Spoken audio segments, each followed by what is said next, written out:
Thanks for joining us. Welcome to the junior parent night for the class of 2022.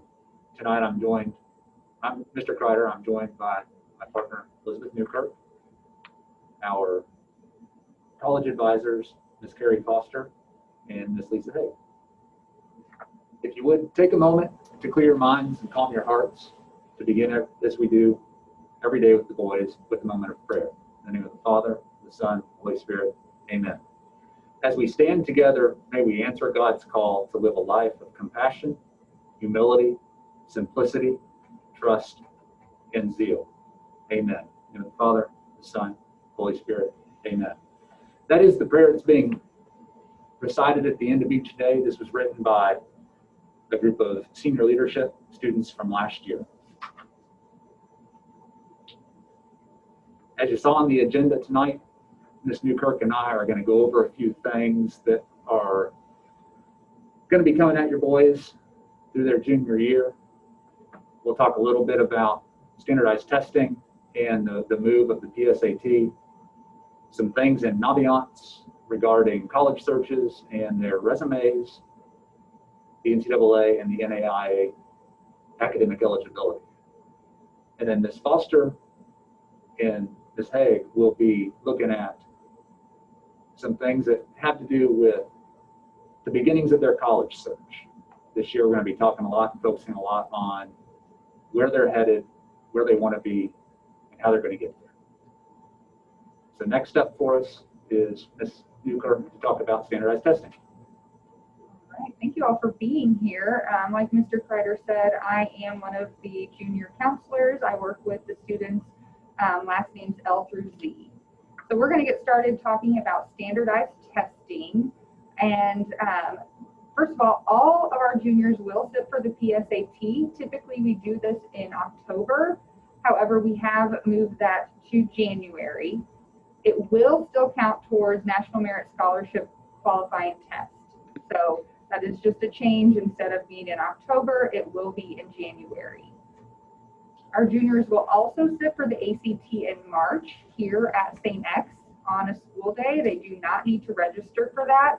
We will take care of the registering for that ACT. And again, that will happen in the spring. Typically it happens in March.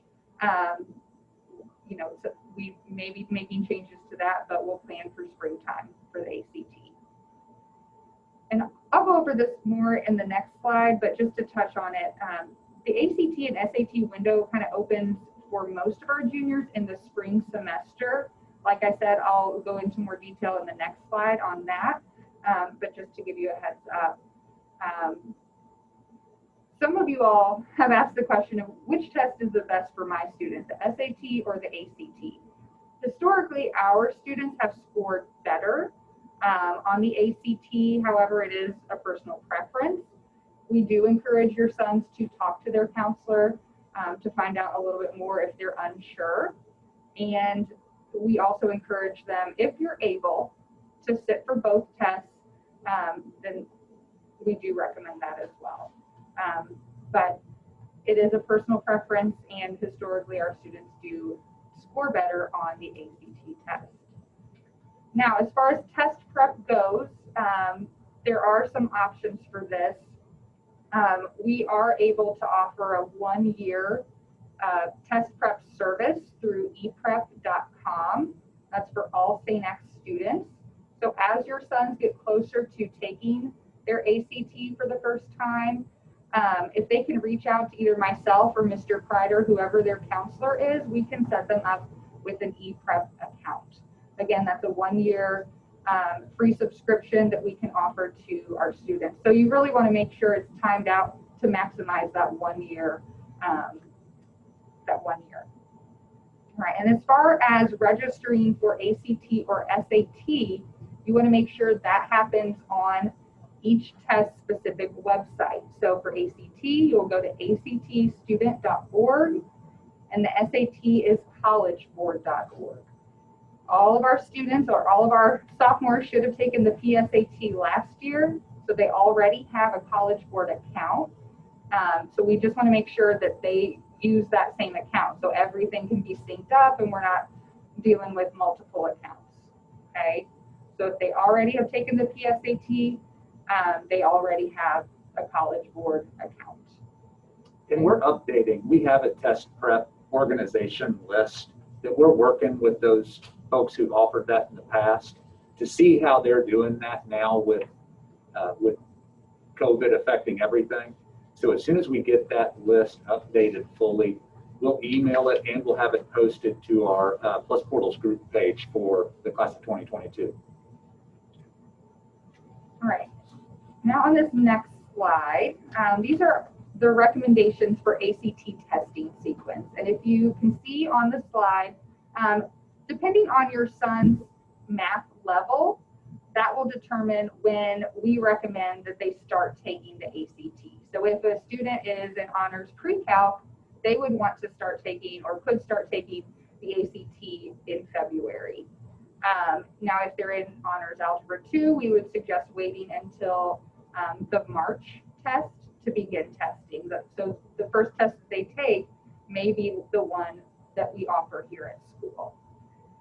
We do recommend that each student sit for the ACT once in their junior year and then again once in their senior year, so that fall of their senior year time. It's optimal for your son to take the test, to sit for the test 3 times before December of their senior year. And if you have any questions, again, reach out to either myself or Mr. Kreider. We will send out this visual to everyone as well so that you all can reference that. And it will be included on the slides when we send out the recording. So looking at Naviance. Naviance is going to start to be used by your son and yourself more and more as we progress through our junior year and then as they get into the senior year. Some things they really need to start looking at are some career and college searches. Looking at the home page, if you look at the slides, you can see how Naviance is laid out on the iPad. Everything that you can access, or most of what you want to try and access, is in that upper right-hand menu.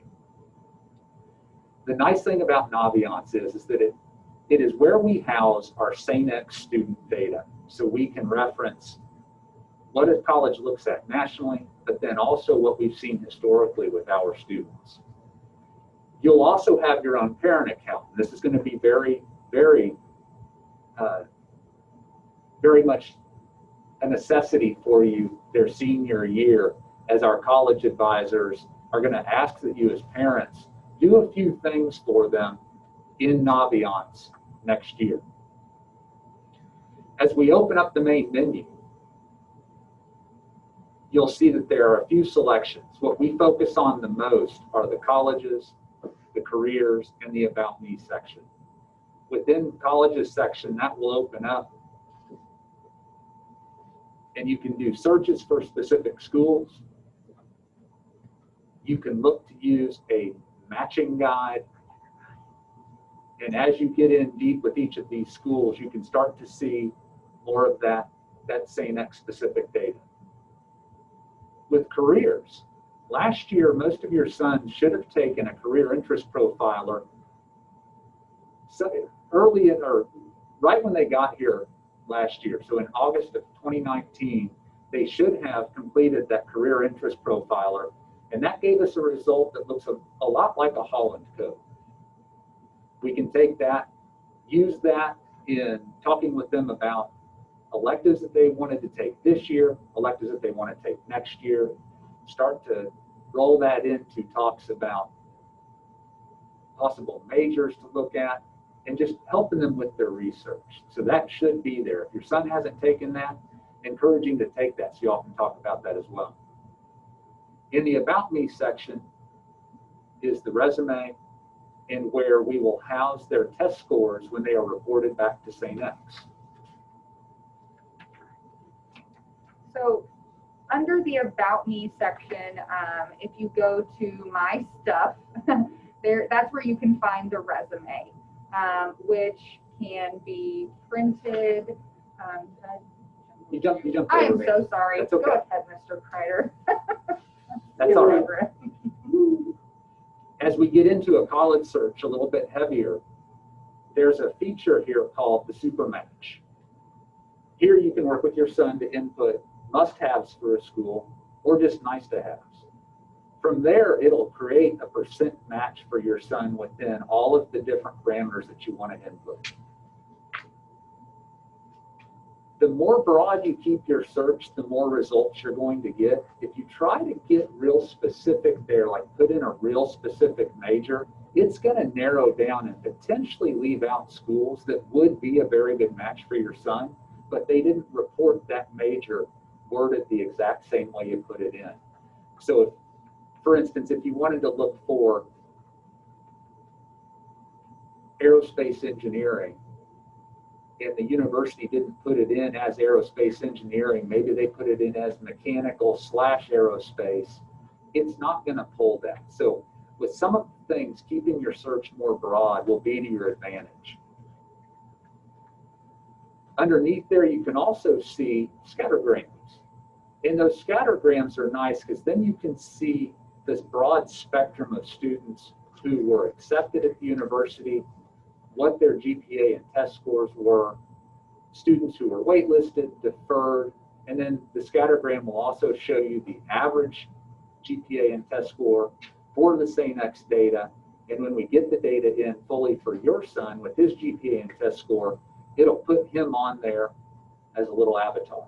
So it gives you a really good idea, just based off historical data that we know is changing very rapidly right now, that Ms. Foster and Ms. Haig are going to talk about in depth. But it gives us a good jumping off point. If you look beyond that part and you look into what you can get with one of the schools, look at those percent matches, you can just see, again, in another form of graphic, how our students and nationally, how they look at these different schools. Okay. Now it's my turn. I Resume apologize. All right, let's talk about the resume. Again, that is in the About Me section and under My Stuff. This is used as a resource for our college advisors. So we are really encouraging our students to keep up with this so that our college advisors, when it comes to senior year, are really able to work with the student and have a lot of information at their fingertips. Test scores are also going to be found under the My Stuff section. So you should be able to see the PSAT score from sophomore year as well as the practice ACT score. Those should be updated now. And we will get a copy of the practice ACT scores out to your sons here soon. So again, that's where your test scores will be. You should already see a couple of test scores reported under this section. And then just to kind of go a little bit deeper into the resume portion, what's really handy about this is that it can be printed. So let's say your son is going to apply for a job over the summer and he needs a quick resume. He can go into Naviance and print out a resume that he can turn into his potential employer. Again, like I said, it is used as a resource for our college advisor. Your sons should have started this resume. We started working on these freshman year. We've been working with them to keep them updated, but we all know how that goes sometimes. So we will do our part to encourage them to update their resume. But if your son is doing something outside of school, remind them that, hey, that's something that can go onto your Naviance resume. So any service opportunities, jobs that they might have, academic accomplishments, if they've made the honor roll or principals list, sports, athletics, whether that's a varsity sport or an intramural, and then any extracurriculars that we can get onto the resume. It will just paint a better picture of your son, the more information that we have on there. So again, just encourage your sons to keep that updated. We will do the same on our part. I like to tell my students, after you do something, go ahead and put it into Naviance so you don't forget, and then you're not sitting in senior year trying to think back what you did as a freshman. So it's better to do it while it's top of mind. Okay. And just be careful with the spelling and the capitalization on that. That's one of the things that we've noticed over the years when the guys are doing that stuff in their resume. We're making a classroom visit in one of their various classes, and they're they're quickly pounding away at something on their iPad to get it onto the resume so we see them working on it. And they're not necessarily watching those kinds of things. The one thing that this will not do is it won't edit the resume for you. They've got to go through and they've got to recheck it before they print that and hand that over to a potential employer. Next thing we've got to talk about is collegiate athletics. There are a number of these young men who may be given the opportunity to compete at the next level. Part of that is going to be making it through the eligibility center for either the NCAA if they're looking at a Division I or a Division II school, or the NAIA. At this point, your sons may go ahead and create the account, go all the way through to the point where it asks you to pay. It will give you your NCAA registration number that can then be reported to the coaches. They would then come in, request the transcript. We won't send the transcript till the end of the year because the NCAA doesn't want it until then. So it'll show that that has not been submitted. That is by design on our end. You don't have to pay until you know a coach is reporting that your son is being recruited. So if it looks like it's an early in the recruiting process, go to the pay point and stop at that point. You can then go in senior year and pay, and then that will be completed for your son as he's being recruited further by those D1 and D2 coaches. With the NAIA, I forgot to mention as well, they use a sliding scale for D1 and D2 based on the total score of your ACT or SAT and looking at their GPA. That stuff, if you go to the link that will be part of the PowerPoint when we post it, you can see all of that sliding scale information there. With the NAIA, they do it just a little bit different. They use a minimum GPA and a minimum test score. It's right there. There's no two ways about how the NAIA does it. You may find more information if you visit the NAIA website for that as well. Ms. Newkirk, did we miss anything? I don't think so. Okay. Well, we have reached the end of our portion of this, so give us a moment to switch over. We've got Ms. Haig and Ms. Foster here who are going to go on the deep dive into juniors and college stuff. Thank you. Thank you. We good? Okay, all right. Good evening, everybody. First of all, I want to step in and take the opportunity to introduce Mrs. Haig, partly because I'm just beaming with gratitude to be working with her. Mrs. Haig will be in the second half of the alphabet, students' last names L through Z, and she comes to us as a veteran. She's been at Mercy for 10 years and at the University of Louisville for 12 years. And I can say this first month of school has been a blessing, so thank you to you, Ms. Haig. Thank you. And when 2 years ago, when Mr. Sorrells came to me and of course there was going to be a junior parent night in the fall, but there was going to be, this would have been breakout sessions if we were live.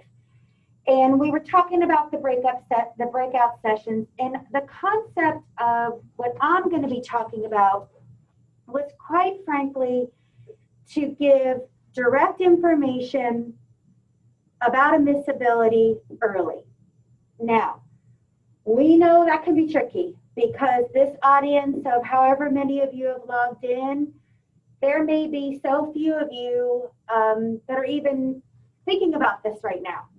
But we needed to use the opportunity to tell everyone about the competitive nature, the competitive shift, and what admissibility really means.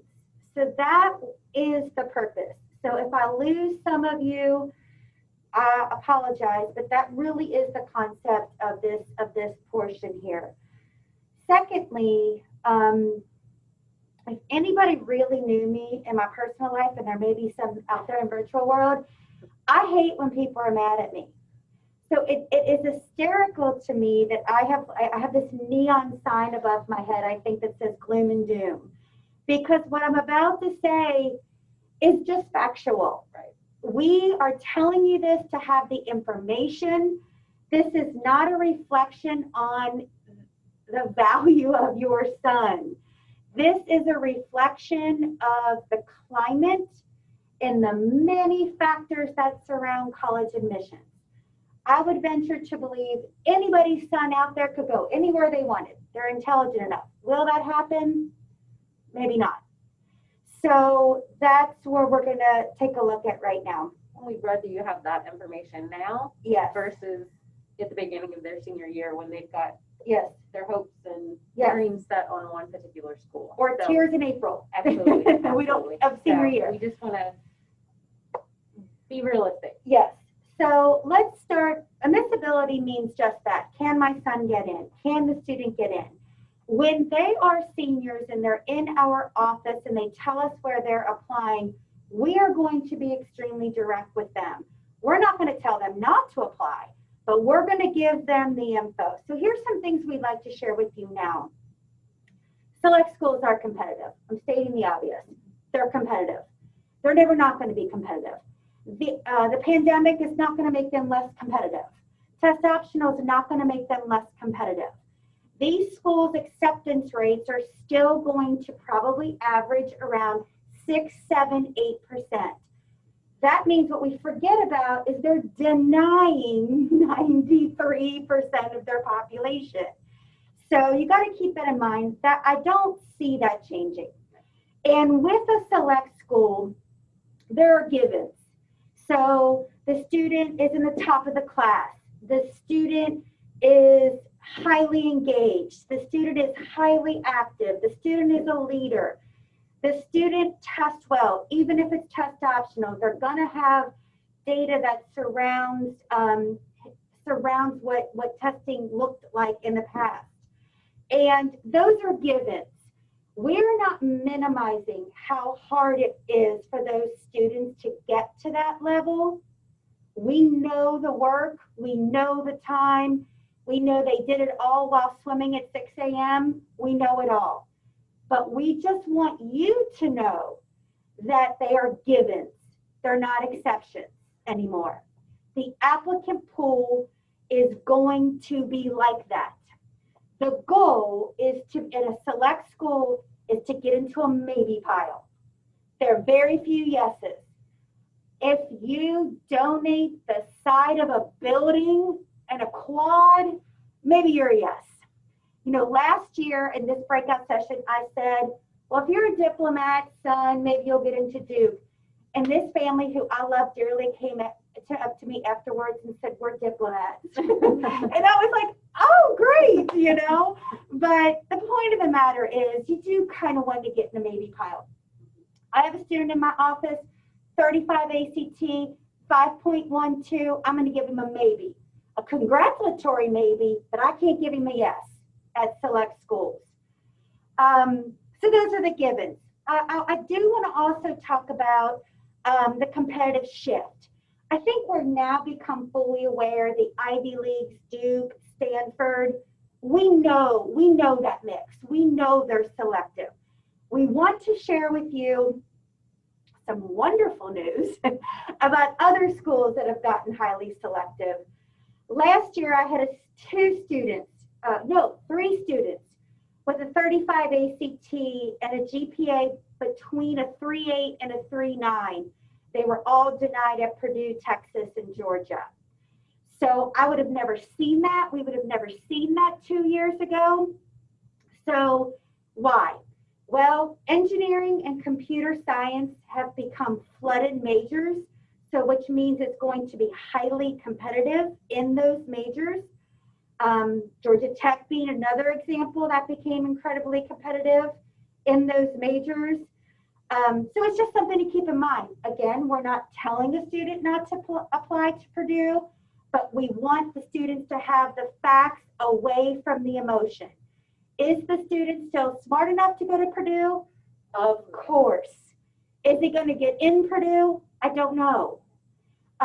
But knowing that earlier versus later gives that student the opportunity to explore other schools Yes. and not put everything into Purdue, because that's exactly where I want to go. Yes. And that's great, and we'll do our best, and he'll do his best at getting there. Yeah. But it's just so competitive. We want them to have options. And we want them to take the validation out of Right. it. That if Purdue says no, then somehow I'm not as smart. And Ms. Haig and I have very strong philosophical feelings about that. And we really want to entertain that earlier with students and earlier. And we need your help. We need the adults in the room help. That all of a sudden, because UK didn't give them a full ride, that they're not smart anymore. We need to pull that emotion away from the facts that are happening out there. I also want to say, let's talk about just maybe some other schools that you have an idea too. Right now, we're still looking for the University of Louisville. If you have a 2.5, if they go back to test optional, if they go back to testing, after the pandemic, they want around a 20 ACT. I would say the University of Kentucky, we feel pretty secure if a student has above a 275. Now, that's not to say if they don't, they won't get in. We might just do a little extra work with them on their application. WKU, 2.5, you're still going to be admissible. So I just wanted to also give you that other range. Everything in between is it's tough to know what's what. So second semester junior year, we will be more involved in the students' conversations about college. You can go on any college website and take a look at what's called their mid-range scores. And the mid-range scores will show what the middle range of students are earning, like Notre Dame's is a 33 to a 35. So that helps the students too, just to get a guide of what kind of competitive nature is this school. And again, second semester junior year, we will be more engaged in that conversation. As Ms. Haig said, now is the time. Okay, so your son loves Notre Dame, your son loves Stanford, and your son loves Duke. They're not going to not love it anymore. They're not going to, aesthetically, they're gorgeous. They're gorgeous. Let them love it. Let them love it.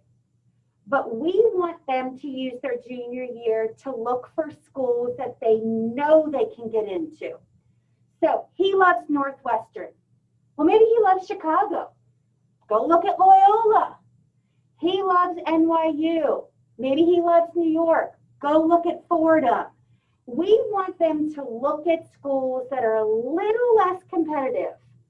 He loves Vanderbilt. Go look at the million SEC schools that are out there that are less competitive. Those are things that we are suggesting in their junior year. The other thing is involvement. This becomes a given in select schools, and it becomes really part of the process for a lot of scholarships. What does it mean to be involved? I know you've heard this since they were freshmen. We're going to say it again. It really means to be engaged in a few, 1, 2 activities, especially for a select school. There needs to be a deeper dive into that passion. How do you do that in a pandemic? It's tough. Yeah, it's tough. But what you do need to do, if I was a student, you need to be engaged in the world around you. Read current events, listen to podcasts, form opinions, do some research. If you're writing an essay or you're sitting in an interview, you gotta have something to say. And I love Spirit Week, and I love sports, but you can't write about you lost to Trinity or beat Trinity. It's just not gonna fly anymore. So how do you know what to write about? You gotta engage in the world around you. That would be our suggestion. It's harder to do in a pandemic, but they can do it virtually, electronically, and form opinions. and I can't speak to reading Yes. more, you know, current events and trends and things, but the more they read, not only is that deeper dive and helping them to be more aware of what's going on, but that's helping with their standardized testing scores. If they're just Yes. reading, if they're picking up and they're reading something additional, you know, to Yes. just their required schoolwork, it's amazing the research that goes behind that with their standardized test scores and their reading comprehension as well. Absolutely. And I know it's a little scary, probably. I'm not a mom, but I imagine maybe it's annoying, scary. Maybe it's something when all of a sudden your kids are forming these opinions that are way not your opinions. I know that's probably challenging. And I don't know what that's like, but I'm assuming that it is. But what we would like you to, at least they're engaging. But what we would like, the adults in the room can just make sure they have a well-informed opinion. Not to necessarily change their opinion, but is it a well-informed opinion? And that's what the universities want to see. They're not looking for one opinion over another. They're looking for a well-informed opinion. So they need to engage in the world around them. I do want to touch on, Miss Haig is going to talk about scholarships a little bit more, but I do want to touch on return on your investment. She's going to talk about starting the financial conversation earlier, but I want to hone in a little bit on return on your investment. You know, St. X is an amazing school and we apply all over the country. We're going to send nearly 200 students to 2 schools, UK, U of L. Maybe about 170 kids. Why is that? Well, first of all, they're great schools. But second of all, you know, when I moved to Louisville and started this job, I thought, well, these kids, I thought, well, maybe they'll go to the Northeast. Maybe they'll go here. Maybe they'll go there. And year after year after year, wherever they applied, they wanted to be close to home. So I really kind of took a look at that. And I remember calling my dad, who's been in education for over 40 years, and he was like, learn your city, learn your culture.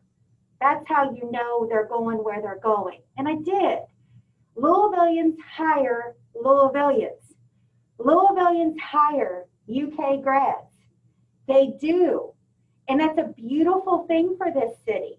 So your return on your investment is something you want to talk about within your family. If your son, which is the majority of St. X students, which is beautiful, want to come back to Louisville to live, you need to think about, do I want to spend $75,000 a year for them to come back to Louisville? We're not telling you what to do. We're asking you and encouraging you to have that conversation.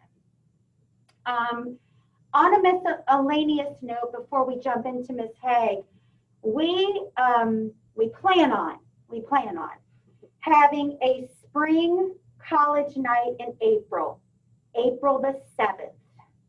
And that night, we'll see what it looks like. But we plan on having that will talk more specifically about in-state, out-of-state schools and select schools and private schools. That's what we do in non-virtual life. We're going to try to figure that out if we have to be virtual by then as well. One final note. If you're sitting there and you're like, my son doesn't talk about any of this, that's okay. It's okay. It's okay. Yeah. And if you're also sitting there like, my son, works really hard, he's involved, he plays a sport, he's so respectful, hug them, love them, be grateful. Truly.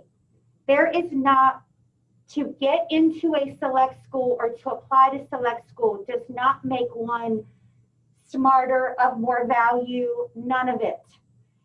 It's great if that happens, but if that's not who your son is, that's not who his son is. Your son is. So it's also about knowing what is his best fit. Okay. Awesome. Okay. All right. Thank you. So I'm going to talk, we're going to kind of shift gears, I guess, a little bit. I'm going to talk a little bit about the scholarship process and kind of what you can expect really just kind of going into that into scholarships when your son will start applying for scholarship opportunities next year. It's a different landscape, I think, than it was. Okay. I mean, when I was going to school, for sure, the scholarship and the tuition, I mean, just the tuition costs, you know, are rising. And the scholarships that we can expect, or the scholarships that we're seeing that students are obtaining, it's just different than it was before, and probably when you went to school. I'm going to talk a little bit about, you know, some of our state schools, the UKs, the U of Ls, the WKUs.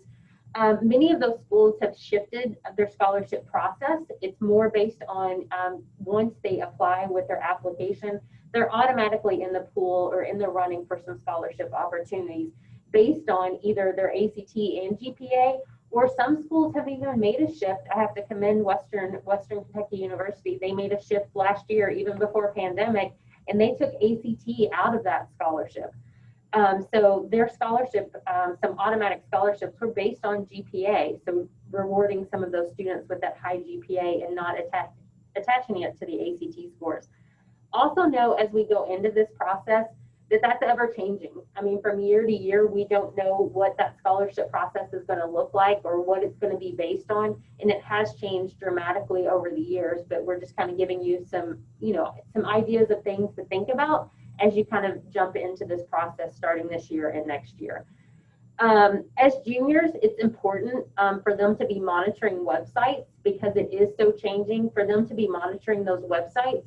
It's not too early for a junior to jump on a college website and check out their financial aid page and their scholarship pages just to see what opportunities a senior would be given this year. So just so they can be prepared. No, it may change a little bit, you know, but it's not going to change drastically, but it could change a little bit, but just so they're prepared going into next year and they know what kind of things they need to be prepared for. Because I think a lot of seniors are even surprised, and it'd be great if they knew as juniors, there are seniors with a 4.0 and a 5.12 and a 35 who are going to get $5,000 from UK, and that's it. That's it, right? They're going to earn the automatic scholarship, and that's it. And I think if they could prepare for that a little bit, or they could get more if they get lucky enough to get a competitive scholarship. But I think that's a great point. Mm-hmm. If they could see it, let them get it in their brain. Get it in their brain. Yeah. Absolutely. And kind of talking off of that, as far as that competitive shift for full tuition scholarships, it's highly competitive these days. Our students who are wonderful students aren't walking away with full rides to UK and U of L anymore.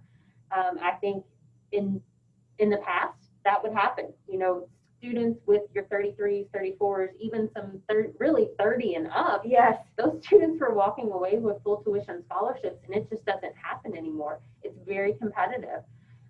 So it's very important that they're aware of what they're walking into.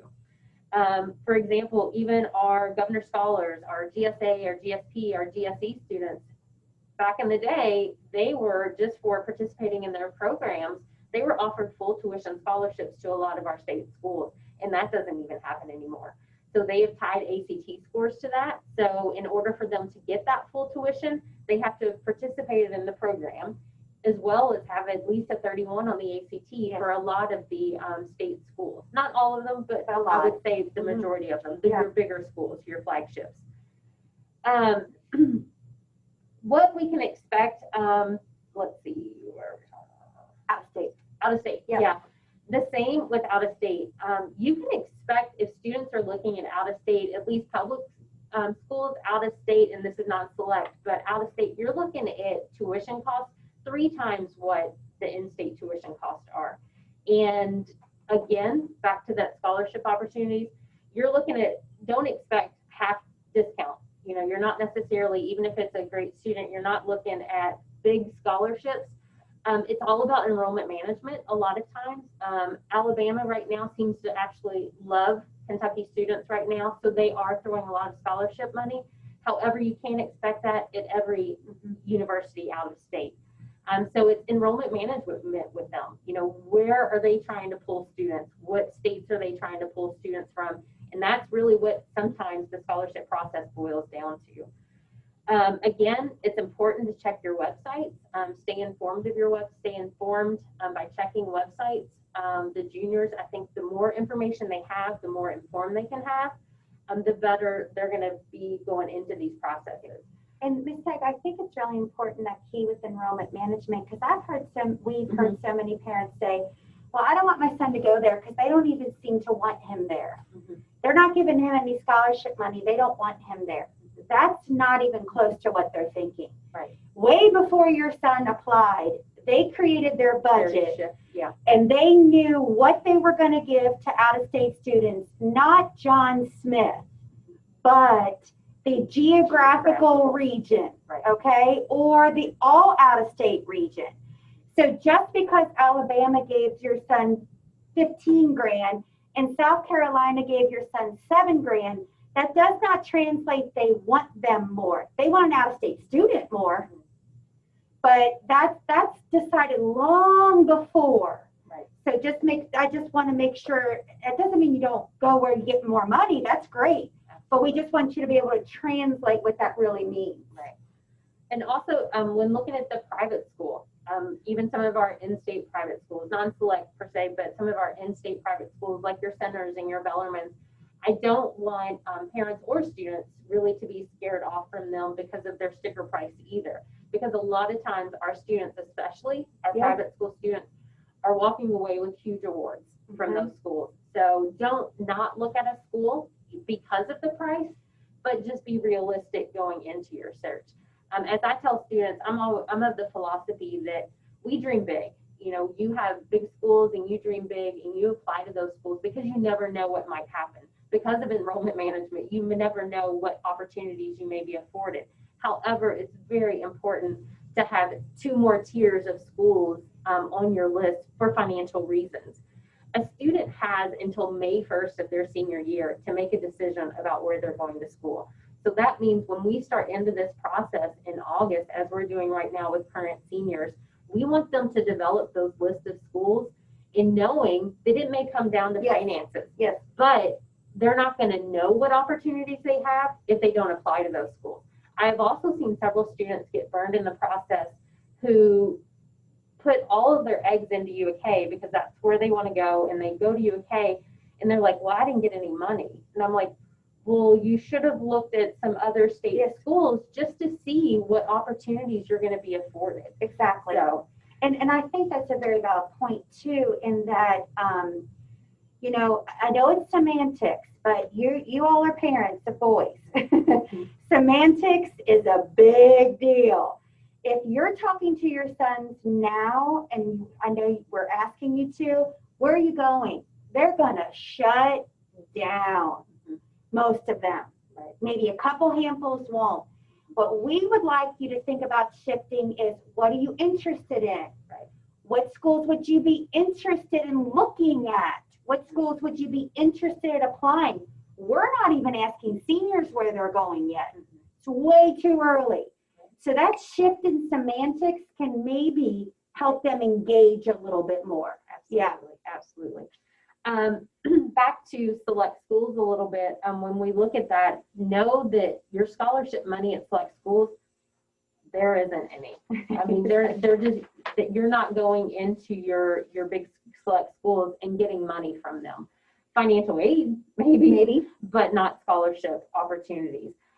So I think that, as Ms. Foster, I think, touched on that a little bit earlier, before you start visiting those schools, because they are beautiful schools. Your sons will fall in love with it. I fall in love with them every time I see them when I'm on campus. But make sure they have a realistic picture of that financial landscape before they step foot onto that campus. I think that's very important for them. Yes. A look at outside scholarships. There are many outside scholarship opportunities that your sons will have the opportunity to apply for. There are a handful of scholarships here and there that are open to students, maybe freshmen through senior year. As we get those, as those come across our desk, we will advertise those to all students, not just to seniors, but we'll advertise those to all students. For the most part, though, your outside scholarships are going to come your senior year, their senior year. It's important for things for you guys to kind of keep in mind and look at. Don't expect huge amounts of money coming from outside scholarships and community organizations. I would say Ms. Foster and I probably typically the largest outside scholarship, we're looking the $2,000 range, and that's probably pretty large. Most of your outside community-based scholarships are probably in the 500 to 1,000, maybe 1,500 range. So don't expect a lot of money to come from outside scholarships, and doesn't mean there's not the rare exception here and there. But there are lots of free search engines out there. There's fastweb.com that they can start taking a look at. The Community Foundation of Louisville, big community organizations in Louisville sometimes will have scholarship opportunities. I think it's always important for parents that work for some of our big organizations in Louisville to check with their HR offices. What kind of scholarships do they offer their dependent students? Because I know like Humana does, UPS has some, Ford has some. Kindred, I think. Yeah, Kindred. So there's lots of, now's the time that you can start investigating that. Most of those opportunities aren't going to become available until their senior year, but start investigating so you have an idea of that. Even banks, I mean, where do you bank? You know, sometimes your bank will offer you an outside scholarship if you are a member at that particular bank. Club. Yeah, Elks You're Club, an Elks Club the or Rotary Club, there's lots of speech contests, so things like that. And then we kind of shift gears a little bit to financial aid, you know, and that's need-based money. As you're aware, the free application for federal student aid is an application that you will fill out at the beginning of your senior year. Those forms will not become available until October 1st. So that's something that they can look at if they're looking to take out loans and student loans and that sort of thing. That is all going to filter through the free application for federal student aid, or as we refer to it as the FAFSA. It's a little early, you know, to get started in anything like that. Again, that will all come to you your senior year. But look, that's more of a need-based. Those are need-based programs. What type of money, and that's based on income of the parents.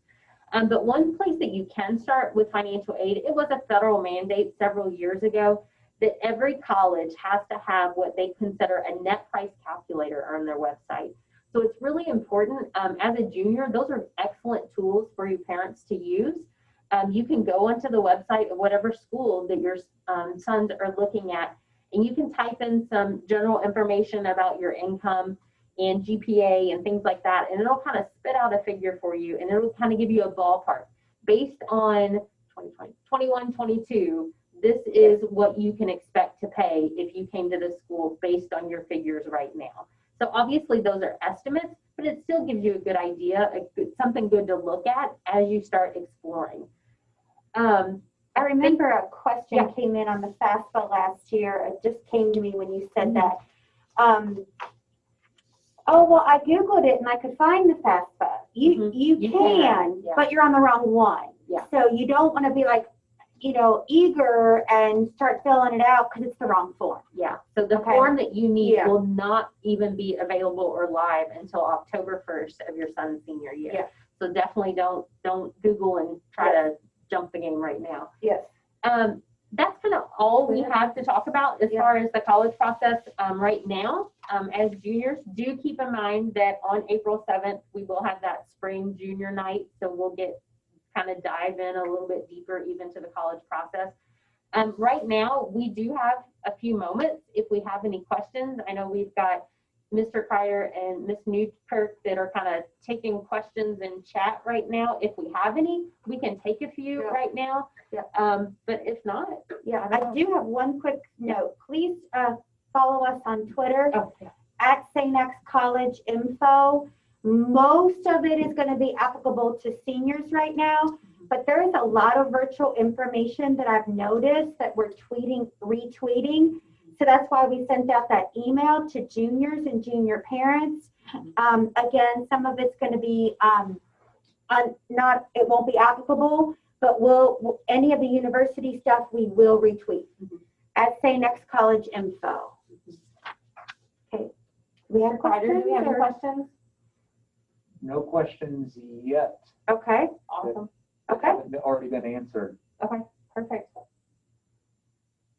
We'll give it a few minutes and I guess while we're just giving it a few more minutes, we are inundated with senior year college applications. I would It's a say busy season. backlogged might be a better word. Yeah. But that doesn't mean we don't care about juniors. We will be more involved second semester. Mr. Kreider, Ms. Newkirk ask us questions whenever they want or necessary or what have you. We're not opposed to hearing from you before winter. We just want you to know kind of what our world looks like right now. We are also both subbing due to the current situation. So just wanted to make sure everybody is aware. Great. I have a question. Translation for that. Anything? Okay, here's one. Okay. If schools are moving away from test score, what is the incentive to take more challenging classes? Because there's going to be, I think that what I was alluding to before, is your strength of schedule and your GPA are actually going to be more eliminated. Typically, they all go hand in hand data-wise. So I work at a select school. I can pull the data from any given years, and your strength of schedule and your GPA and your test scores are going to typically correlate. So we were teasing each other. We would love if we had more time. We could probably look at a strength of schedule and guess somebody's test score and be close. And that's just from sheer number of years and experience. So to answer your question, your strength of schedule is actually going to be more eliminated if test optional. We are very interested to see what select schools will do. They were forced to go test optional. Xavier, Center, Bellarmine, they've been wanting to go test optional. But the Duke, the Stanford, Cornell's, it's going to be very interesting to see what they do. Yeah. The whole the whole landscape of kind of where the pandemic is and what's going on with test optional, it is interesting to see because we have no idea what that's going to lead us to next year. Right. I mean, we're still learning new things for this year's current class. Yes. With colleges and universities are still coming out with different policies on admissions and things like that. So as we're learning right now for the current senior class, we can't even begin to predict what the junior class is going to look like. Is it possible that some schools will stay test optional? Sure. Absolutely. But as Ms. Foster said, all the more reason that strength of schedule is going to be so And much your more GPA. important in your GPA. Yeah. And in addition, strength of schedule, that's academic preparedness. Yeah. So that's challenging your students and that's preparing them for college level work. Yes. So. And you would not, and I know this sounds like, yeah. You really would not want your son taking easy classes if he was capable of doing better. First of all, you're paying a lot of money to be here for that. But when they get to college, if they haven't worked to their ability, buckle up. Yeah, it's going to be bumpy. So that's a fundamental philosophy of, say, next high school is that rigor for lots of reasons, but it is going to show up there. I think on the test optional too, we don't know what they're going to do with scholarship. We're still waiting for that senior year. We have no way to predict. So I would be reluctant to say that test optional is going away for good for scholarship. And we're still encouraging our seniors to take Take the it. test. Yeah. If they can get in and get registered, Yeah. we're still encouraging them to have that score Yeah. in case they need it for anything else. Yeah, because we're still waiting And and some seeing. schools may still use it for placement purposes. Yep. Yes. Can you talk about super scoring? That's a pandemic like, well, that would have been really fun if it wasn't. As we all know, the super scoring was going to take place in September of this year. We did see an email that ACT is going to start the super scoring and for this last test. Basically, we'll know more. And I know that's not a great answer, but we will know more by the time your son gets to the application process. Our best advice, keep taking it if you can. That's our best advice right now. Because we don't have we've never worked through a pandemic. We can't call anybody that's worked through a pandemic. So our best advice is if you can take it, do it. We are also advising seniors, send them in. Send your scores in. whether the school is unsure if they're super scoring, if you want them to see it, send it. So we'll have to take that one step at a time. Right. We'll know, we probably will know more by spring. Yeah. By winter. Sure. Could you list a couple of websites or other resources that list scholarship opportunities? The university, what'd you say? Yeah, I would start with your universities. They have not only a list of scholarship opportunities that they offer, but they also offer outside scholarship opportunities on the university. So I think that's your best place to research scholarship opportunities, even outside scholarship opportunities, is the schools that your sons think they may apply to. College Board is a great website to look for scholarships. Fastweb.com, Community Foundation of Louisville, I mean, just to name. RaiseMe.com is a new up and coming one that has little micro scholarships. I love College Board. Yeah, I know it's old school, but I love it. College Board's Fund Finder. Yeah, and I love it. Mm-hmm. But I think you can't go wrong with the university website, because if it's there, they got to honor it. So you can't go wrong. Right now, that's all of our questions. Okay. Awesome. Well, great. Well, thank you all. Yeah, thank you for coming. We appreciate it. Yes, and thank you to Mr. Kreider and Mrs. Newkirk for inviting us tonight. So thank you for that. Awesome. Yep. All Thank right. you all. All right, thank you. Have a good night.